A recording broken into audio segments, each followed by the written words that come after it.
की जय, गौरा मैया की जय। तो हम अपने शिव गुरु के चरणों में कोटि कोटि नमन करते हैं। मेरा प्रणाम स्वीकार हो। हमारे हरेंद्र भैया नीलम दीदी के चरणों में मेरा प्रणाम है, प्रणाम स्वीकार हो। हमारे जितने भी शिव गुरु भाई शिव गुरु बहनें हैं सबके चरणों में सपना रानी जी की तरफ से कोटि कोटि प्रणाम है, मेरा प्रणाम स्वीकार हो। जो हमारे भाई लोग नहीं आए हैं, गुरु बहना नहीं आई हैं, उनको भी मेरे तरफ से सादर प्रणाम है, मेरा प्रणाम स्वीकार हो। प्रेम से बोलिए सत्य शिव गुरु महाराज की जय। तो कहना है, क्या कहना है जी?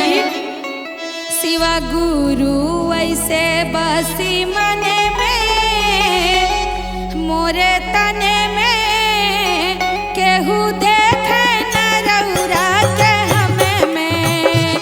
शिव गुरु बसी हमरा मन में, हमरा तन में, केहू देखी ना रउआ के हम में। शिव गुरु जी, शिव गुरु ऐसे हमरा मन में, मोरा तन में, केहू देखे ना रउआ के हम में।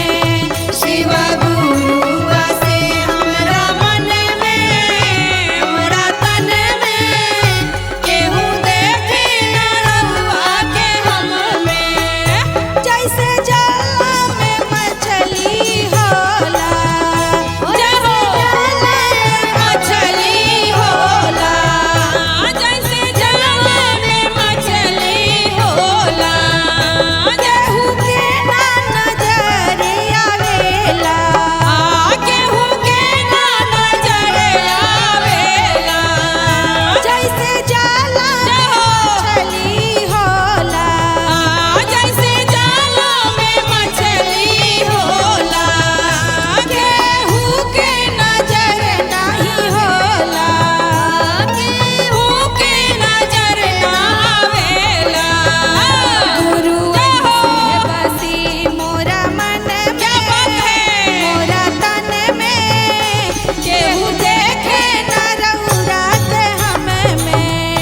शिव गुरु बसी हमरा मन में, हमरा तन में, केहू देखी ना रउआ के हम में। जैसे चर्चा में शिव गुरु आवेले हो, चर्चा में शिव गुरु आवेला हो।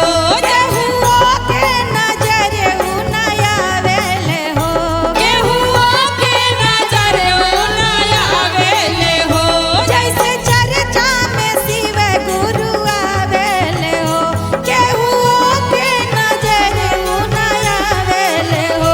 गुरु ऐसे बसी, गुरु ऐसे बसी जय हो। तन में, मोरा मन में, केहू देखे न रउरा के हमें में। शिव गुरु बसी मोरा तन में, मोरा मन में, केहू देखे ना रउआ के हम में। शिव गुरु बसी मोरा तन में, मोरा मन में, केहू देखे न रउरा के हमें में। शिव गुरु बसी मोरा तन में, मोरा मन में, केहू देखे ना रउआ के हम में। शिव गुरु बसी मोरा तन में, मेरा मन में, केहू देखे ना रउआ के हम में। शिव गुरु बसी मोरा तन में, मोरा तन में, केहू देखे ना रउआ के हम में। प्रेम से बोलिए शिव गुरु महाराज की जय।